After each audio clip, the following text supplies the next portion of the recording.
Hi, I'm Bill Stevenson, and I'm here to talk about a series of classes we're going to have for the Passages class in September, starting September 9th, going through a four-part series ending September 30th. And the title of the series is The Holy Land, Israel Palestine. The genesis of it is really from the pilgrimage that First Presbyterian Church took in 2016, where a group of us went to the Holy Land. And from that experience, I think it was Penn who suggested that we have some kind of discussion about exactly what we saw and what we learned and how we can sort of put that together in some kind of presentation form. So that's the purpose of this series, really, is to discuss what we saw a little bit, the audience being for people who have been there or who would like to go there, who are planning to go there, or for anybody who wants to have a historical perspective of the Holy Land. So really, there's three main points. One is to talk about the Holy Land in a historical context, going from Abraham all the way through to the present time. So that's basically 4,000 years. The first part being from Abraham to Rome. It's about 2,000 years. Second part being from Rome to the British Mandate, which is almost 2,000 years. And then the last part is focusing on the creation of the State of Israel from the British Mandate, State of Israel being founded in 1948. And that's to take us to the present. The second reason we're doing this is because if you go there, or even if you haven't been there, but you know about the region, you know that it's fraught with tension between the Israelis and the Palestinians. And if you're there, you can't avoid seeing it, because even if you're on a pilgrimage, you're also going to be seeing soldiers with guns, and you're going to feel that tension when you move into the West Bank or into the Muslim quarter in Jerusalem. So we want to address the current situation.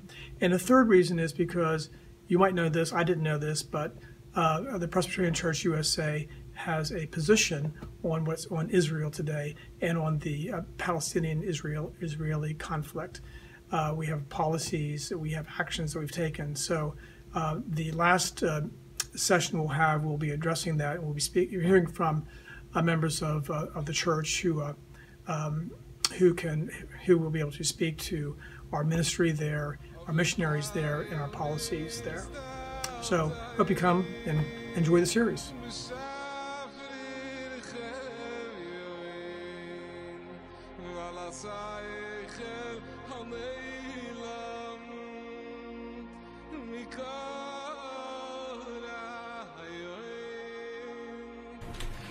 Well, thank you. Good morning, everybody, for coming to this session on the Holy Land.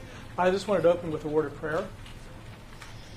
Dear Lord, we are grateful to have this time to consider the great and long history of the Holy Land and to reflect that while earthly kingdoms come and go, it is your kingdom that has no end.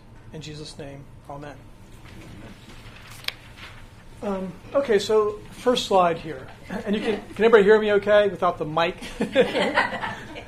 I'll try to talk loud because my voice oftentimes doesn't carry. But the Holy Land. So by just seeing the Holy Land, you already have a vision of what we're talking about. You know where the Holy Land is because that's where Jesus was. And you would also know that, yes, the Holy Land, the Jews, that's where the Jews received the word as God's people. Very clear to you. Also holy to Muslims as well. The reason for that is, you might know this, but in Islam, there's shared traditions between Islam and Judaism and Christianity. The prophets of Moses and of Isaac and Jesus and Islam's eyes and Mary are all part of their tradition. But also in Islam, we have when Muhammad took his night journey. You might have heard of his night journey. He went to Jerusalem and ascended into heaven at the Temple Mount is where he rose to heaven. So that has become, Jerusalem is the third holiest site in Islam. In fact, in early days in Islam, the Muslims bowed and prayed towards Jerusalem and not Mecca. So there is shared tradition. So the three Abrahamic faiths are all part of the Holy Land. And there's some other religions too, but I have trouble pronouncing their names, so I won't mention those. And then also, so Holy Land in Israel Palestine. With Israel, you're probably thinking of the state of Israel, sort of roughly where the boundaries are of that. And of Palestine, you're probably thinking, well, the West Bank, the Gaza Strip, that's where the Palestinians are. But if I had a Israeli Jew here talking about Israel, the vision might be entirely different. For that person, Israel might be the whole Holy Land. There are no boundaries. It is Canaan, is the whole land. And if I had a Palestinian here, he might think, Israel? Israel was that kingdom of Israel that vanished centuries before Christ came to earth. Palestine has been the land for thousands of years. That's what Palestine is for them. So a little confusing notions of what those things are. And my job here is to confuse you more about some of the I put down here, earthly empires come and go, but faith in God endures. And the reason for that is just if you go to Israel, which many of you I think are planning to do, one thing that struck me, it was in Caesarea. We're looking at the fantastic port there that Herod the Great built for the Romans. And it is in ruins now. There's actually a little piece of stone with Pontius Pilate's name on it, so you know he was there. But it's dust, basically, and rubble. And that's so much the case of other empires, the Ottoman Empire, and others that have come and gone. So it struck me that they come and go, but it's so fascinating that the faith in God in these three major religions remains intact. So the ideas, the faith, comes together where the power comes and goes. So this is part one of a three-part series. We're going to do Abraham to Rome, so we're going to do 2,000 years in 30 minutes. Why this series? These are observations I had, maybe others had, from the visit we had in 2016. First of all, when you visit Israel, you're not going to go through the visit in historical, chronological order as the bus goes along. You're going to be passing hundreds of years back and forth. There's going to be a couple of Herods mentioned. You're going to wonder about Masada, the Dead Sea Scrolls, Jesus, something present. So it's all kind of a lot of information being thrown at you. So my idea was just put this in a timeline in a chronological order, which you can do anywhere, basically. It's probably in your Bibles. But at least for me, this was sort of the exercise for me is to put it into some kind of order. Also, it is... when you're there, we went there as a pilgrimage, so our heads were down. We were following in the footsteps of Jesus, largely. But you can't help but be aware of what's happening now. As soon as you enter into the West Bank from Israel, you can see the drop in the economy. East Jerusalem is so different than West Jerusalem, seeing large gangs of small Palestinian boys. You're wondering, why aren't they in school? You see the soldiers with their guns. The checkpoints when you go into the West Bank, all pretty much make you aware that there's something going on here. So the idea is, how do we get from then to here? What were the steps that took place historically? And then the third reason is because you might know this. I did not know this, but the Presbyterian Church USA supports missionaries in Palestine. We have our policies with respect to Palestine regarding the political situation and social justice issues there. So we're going to talk about, that's going to be the fourth series. We're going to have a discussion about that and also getting feedback from y'all. There's also another reason why we're doing this. And that's because after we went to the Holy Land and came back, Penn asked whether I would be interested in putting something together about our experience there. And I said, enthusiastically, yes, I would. And then I did nothing for 2 years. And now that the trip's happening again in April, I better do something now. So that's basically, that's my timeline. Okay, so today is Abraham to Rome, basically 2,000 years. Next week, Rome to the British Mandate, another 2,000 years. And then the State of Israel, 1948, 70 years ago. So that's going to be more recent history. And then, as I mentioned, we'll talk about the PCUSA's policies with respect to Israel and Palestine. So scripture came to mind. Then Jesus said to him, "Put your sword back into its place, for all those who take up the sword shall perish by the sword." And the truer words have never been spoken about the occurrences in the first 2,000 years in Israel. And you'll see that shortly. The empires come and go. Okay, so this is the slide that Leslie didn't want me to have, but I have it anyway, which is this is our world that we're talking about here. And I'm going to use my little pointer here because it's not very clear, but harken back to 6th grade geography. And you'll remember the mighty rivers and civilizations, the cradles of civilizations in Egypt, the Nile River. And here's the Tigris and Euphrates. This is old Babylon. Up there is Assyria.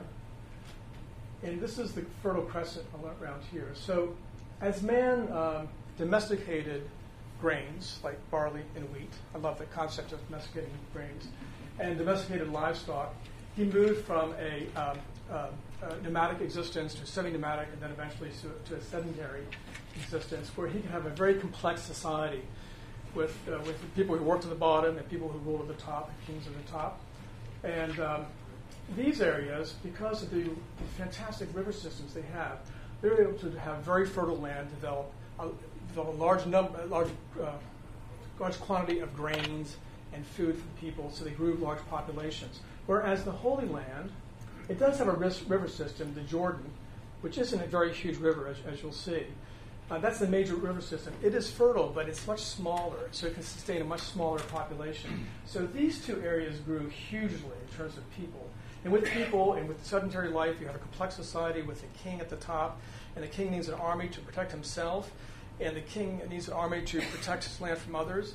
And then if you happen to notice that the other areas beside you are not so well armed, you might invade them, which happens all the time. So most of the story is about people here going over here and controlling this area, and the same way with Egypt controlling the Holy Land. Holy Land becomes sort of the ping-pong ball in the middle, contested by both sides. And you'll see that very shortly. So that's my lesson on geography. So where to start? Well, let's start with tradition. This is not history per se, but it certainly is biblical history. So I'm going to start with Abraham.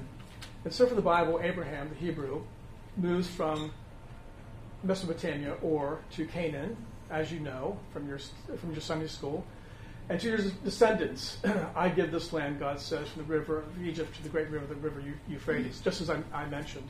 So that is Canaan. That is the Holy Land. That's actually a pretty broad definition of what Canaan is.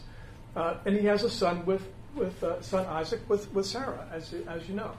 And then Sarah establishes covenant with Isaac. And then, and you remember the story from your early Sunday school, the terrifying story of Abraham taking Isaac to the land of Moriah to be sacrificed in obedience to God. But just wait a minute. Is that really Isaac?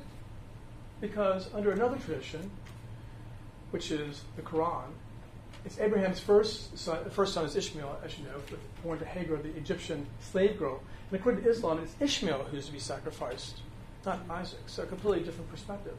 In addition, God instructs Abraham and Ishmael to travel down to Mecca, which is a huge way, right? That's all the way down past the Red Sea. And there they're going to build the most holy site in Islam, the Kaaba, the cube. Then tradition, Ishmael takes an Egyptian wife. I think that's actually in the Bible. And then Muslims trace their ancestry through Ishmael and Abraham.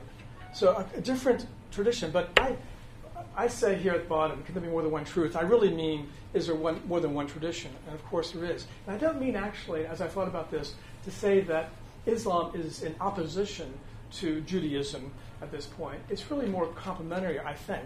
But there are differences. And of course, differences can create different perspectives and can create issues. I don't make too much of a big deal of it, but that's something to me I thought of interest. Okay, so you probably recognize that this is the Dome of the Rock, the third holiest site in Islam, as I mentioned. This is the shrine. There's also a mosque there as well. And it is here that the mosque where Muhammad went and then ascended into heaven through the dome. So this is built in like 691, I want to say, AD. But this is the ground center. When you see this, this is an aerial view looking down, but if you're looking at it from the Mount of Olives, as you will, stands up there, and it's just glorious. The gold plating, it's fantastic. And it's this spot where a tradition is, Jewish tradition, where the dust was gathered to create Adam. This is the spot where Isaac was to be sacrificed by Abraham. This is the site of the first temple built by Solomon. It's the site of the second temple.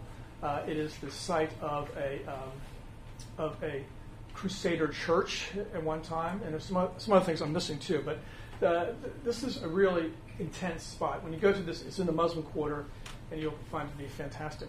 There's also in this too, I think there's also the Church of the Holy Sepulchre, which is right over here. And actually, believe it or not, was built 300 years earlier by the Byzantines. Okay, so the point is, this is Mount Moriah by tradition, the Temple Mount, the Dome of the Rock. This is where it all happens. It's a fabulous spot. And this is the Kaaba, the cube, in Mecca. You can see the faithful gathered around that. In the cube is an imprint of Abraham's footprint and a black stone given to Muhammad by an angel. It's all in there. Okay, now so we're going to go to, with the next 30 minutes, 2,000 years, go from the Torah to the patriarchs. So that I pick up a little speed, I think, here, but because you know this, but this gives you the historic pattern. So, son of Isaac is Jacob. He lives in Canaan with his 12. He has 12 sons by different wives, and they traditionally become the 12 tribes of Israel. Jacob is named Israel, and therefore everyone after Jacob is Israelite. Before that, they're Hebrews.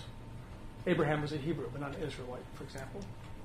Joseph, one of Jacob's sons, you remember Joseph, sold by his brothers to a band of Ishmaelites.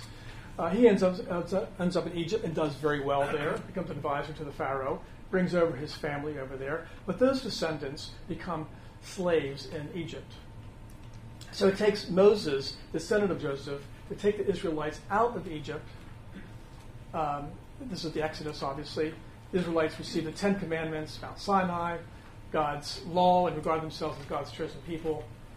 Moses and the Israelites wander the desert for 40 years, then find the Promised Land, but do not enter it yet. And you probably can't see this, probably a waste of time to do this, but I did find this map selection. It's pretty cool. So that shows, you probably can't see this, but it shows Egypt, and then the Red Sea, or Sea of Reeds, more often is spoken about the Exodus, going into the wilderness here. So what happens next is it is Joshua succeeds Moses, and he enters Canaan from east, crossing the Jordan River and through Jericho. So that is basically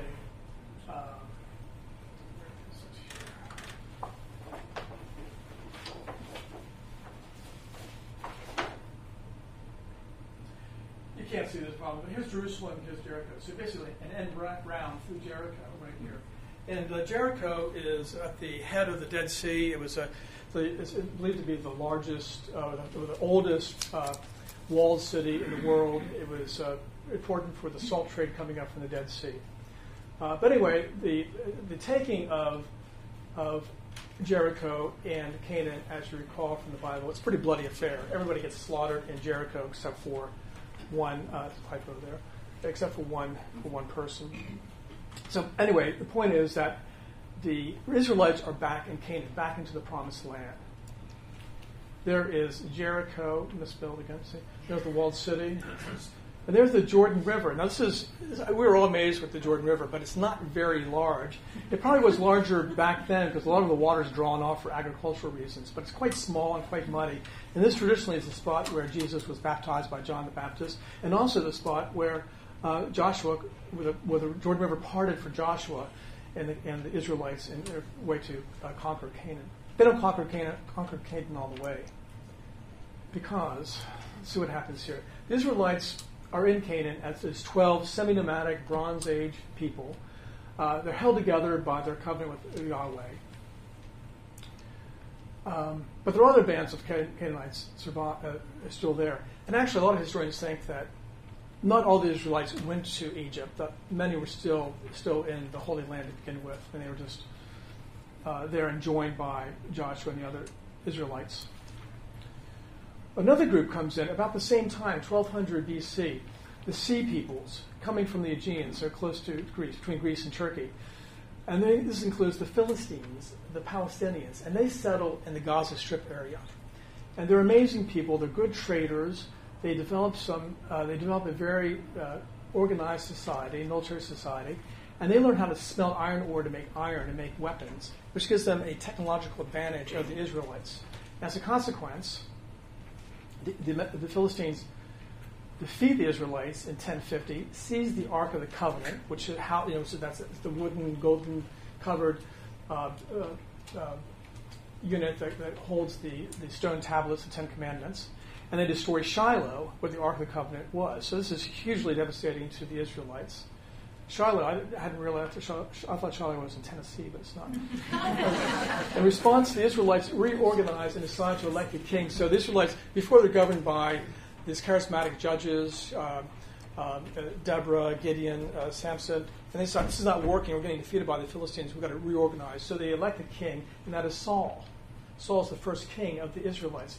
Saul does not do that well, actually, and he ends up committing suicide at the end, is defeated by the Philistines. And it's David who becomes the king of the Israelites. And he's the one who conquers Jerusalem from the Jebusites, which are another tribe. The idea is having a city that is neutral between all the tribes and transfers the Ark of the Covenant there. Jerusalem now becomes the capital for all the Jews. So this is huge. This is the golden age of Israel. David expands the Israelites' territory. The monarchy of David is basically divided into two parts. There's the southern part known as Judah.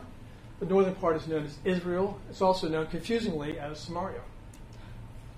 And it's David's son Solomon who builds the magnificent first temple, uniting, or it's the central place of worship for all the Jews, all of the 12 tribes. And now we can refer to them as Jews because David is from the tribe of Judah, and the temple was built in Judah, so they become now known as Jews.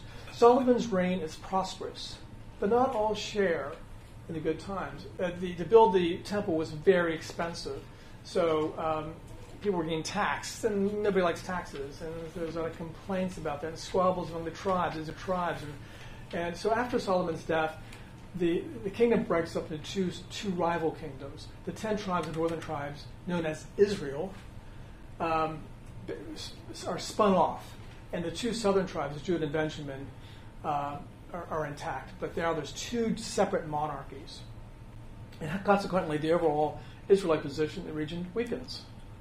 There's David's palace outside the walls in Jerusalem.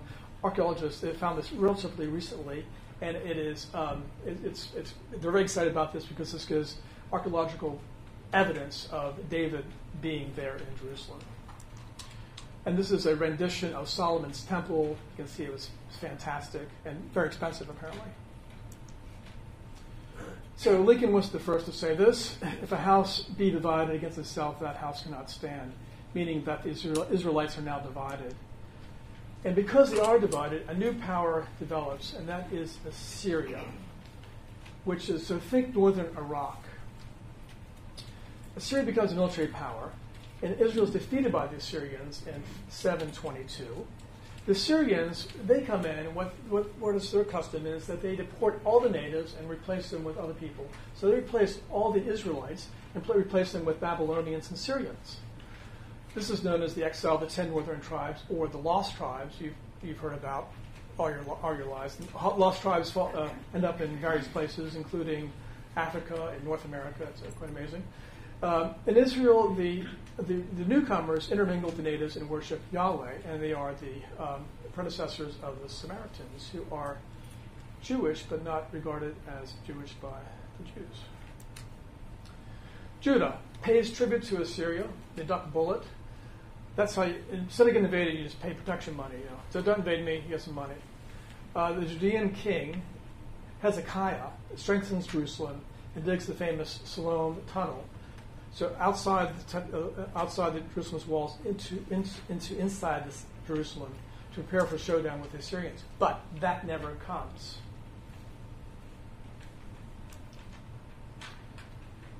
Assyria kind of falls away. A lot of these empires just like disintegrate on their own accord. It's like they're strong for a while, then they just sort of, without being defeated, they just sort of implode.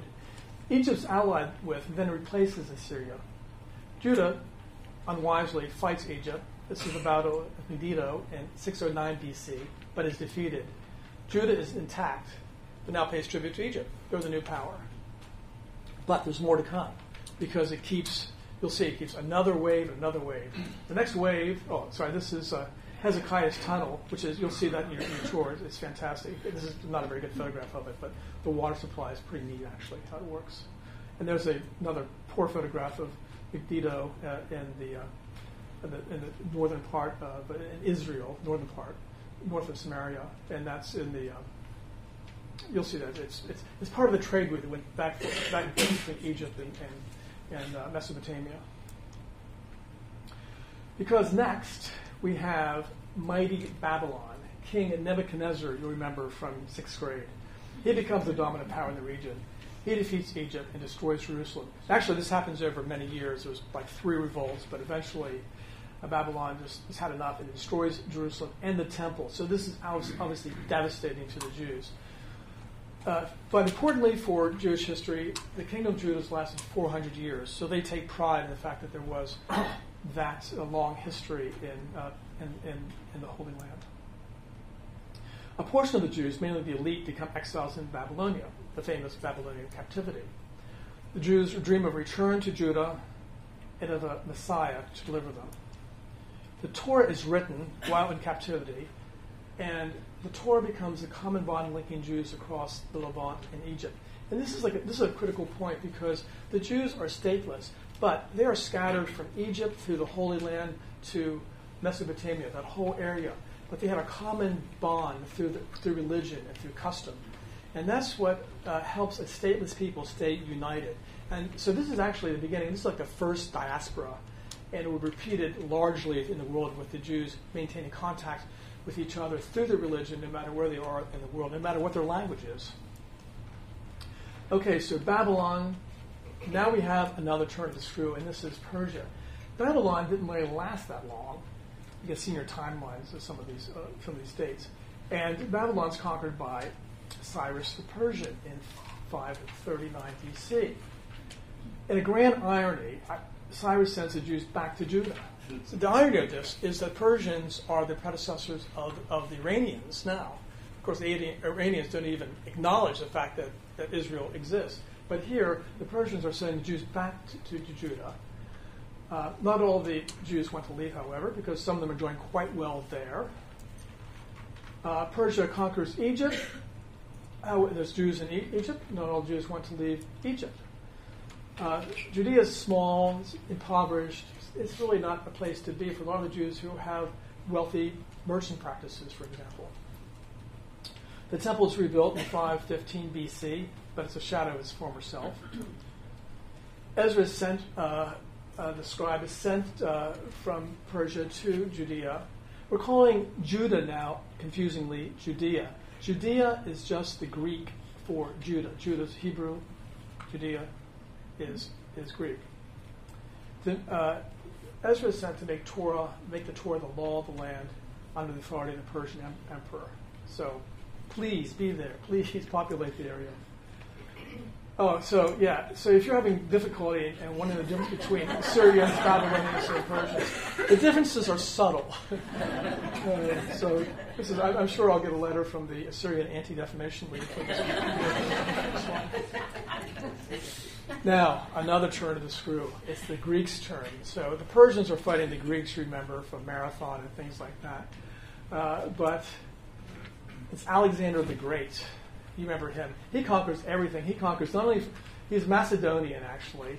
So the Greeks, you think he's sort of a barbarian, but he's taught by Aristotle, so that's not bad. But he does bring Greek culture with him.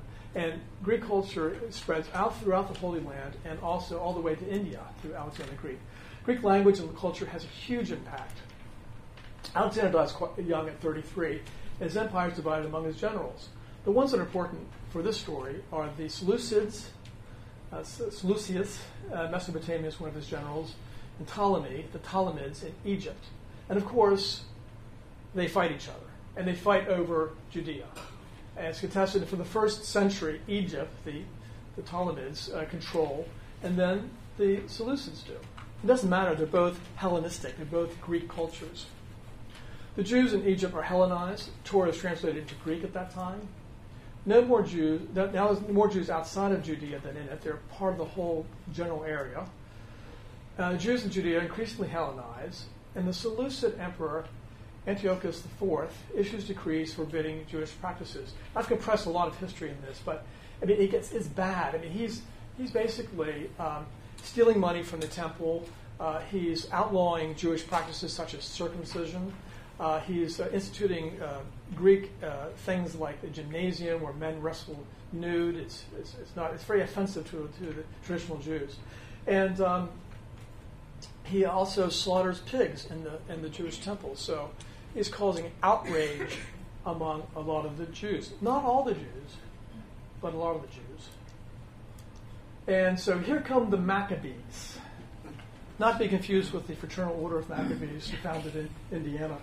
Have you heard of them? I did as a kid. So the Maccabees, so they're dissident Jews, and they're led eventually by Judah the Hammer. That's what Maccabee is. They revolt against the Seleucids, the Greeks basically, in order to reinstate Jewish religious practices. The Maccabees prevail eventually, and they overcome long odds because the Seleucids are organized. The Maccabees are basically guerrilla warriors, and they restore religious freedom. And not only that, so when they actually conquer Jerusalem and go into the temple, they find one lamp there that hasn't been desecrated, one lamp. And in the lamp there's enough oil for one night. But that oil burns for 8 nights, and that becomes a celebration of Hanukkah in Jewish tradition. So the Maccabees are highly honored in Jewish tradition. Judah's successors create the Hasmonean dynasty, 140 to 37 BC. So we've covered a lot of time here, you'll see, which ironically, although it had meant purely to bring back Jewish practices, becomes increasingly Hellenized. Nobody can resist, for some reason, I can't quite get the bottom of this, but Greek culture, the poetry, architecture, the statues, everything is lionized by the elite. But there's a counter reaction to this, as Jews seek religious purity and probity. And so these religious practices are now, at this point, are less interested in the priesthood being guided by an aristocratic priest. But the Pharisees, for example, start to develop this time. And these become, the Pharisees, of course, mentioned oftentimes or prominently in the New Testament. The Pharisees are other people, but there is expertise in religious law, and they developed the law known as the oral Torah to complement the written Torah. And the Essenes, for example, who are a monk-like cult living in the wilderness, and it's the Essenes who people believe are the authors of the Dead Sea Scrolls. So you have Jews seeking religious purity in the manner of the Pharisees and the Essenes. This is where the Essenes hang out. Not very good rendition, but it's out there close to the Dead Sea. You'll see that in your tour, and it's fabulous. We also have the caves. The caves where when the Romans came, they hid a lot of the things, and that's where the Dead Sea Scrolls were found in one of the caves. The Romans. You can't avoid the Romans. They're going to come. So Rome has developed as a world power on the periphery. Well, they occupied Jerusalem in 63 BC. Pompey comes in. And they create Judea as just another vassal state. But it goes on. They remove the king and put in another king. But they allow them to continue with their priests. But the political situation of the Hasmonean dynasty becomes increasingly chaotic. The Jews are fighting among themselves. Basically, those who are supportive of more Hellenistic practices and those who want to have the more traditional practices in Judaism. And Rome just gets tired of the chaos and puts an end to it by putting on the throne Herod the Great in 37 BC. And as we shall see in part 2, Herod the Great, not a Jew, but converted to Judaism, is the perfect Roman vassal. He's loyal, competent, and utterly ruthless. So that's 2,000 years. So review. What did we learn? And all that. The land between Egypt and Mesopotamia is known as Canaan, or the Promised Land, or the land of milk and honey, etc., and is much contested among the powers in Mesopotamia and Egypt. The Jews developed a religion, culture, and law that connects them no matter where they live throughout the region. Huge implications for the future. The Jews long for a Messiah. Huge implications for the future. And by taking up the sword, those who over time claim title include the Egyptians, Canaanites, various Canaanites, Israelites, Assyrians, Babylonians, Persians, Greeks, Maccabees, and Romans. And there's more yet to come in part 2. The Romans are about to change everything. I don't know why I make such a big deal of that, but they will be. So that's basically it. I don't know what time we have here, but sort of nomenclature, I did this for my own amusement. So what is the Levant? You have a timeline too. I'll pass this out too. Leslie, can you pass this out? This is something what I'm passing out here is this is a timeline done in sort of graphic form. It's color coded, so that'll be useful. You can use that for all parts. So Levant is a bigger portion, so it includes Syria, maybe Iraq. Canaan usually means what is now Israel, Palestine, Lebanon, and parts of Syria and Jordan. This is identified in the Bible in a couple spots, including Numbers. The Holy Land to me is basically Canaan. The Promised Land is Canaan. The land of milk and honey is Canaan. Israel and Judah are part of Canaan. Judah, this equals Hebrew. Sorry, Judah is Hebrew, and Judea is Greek. It's for the same thing.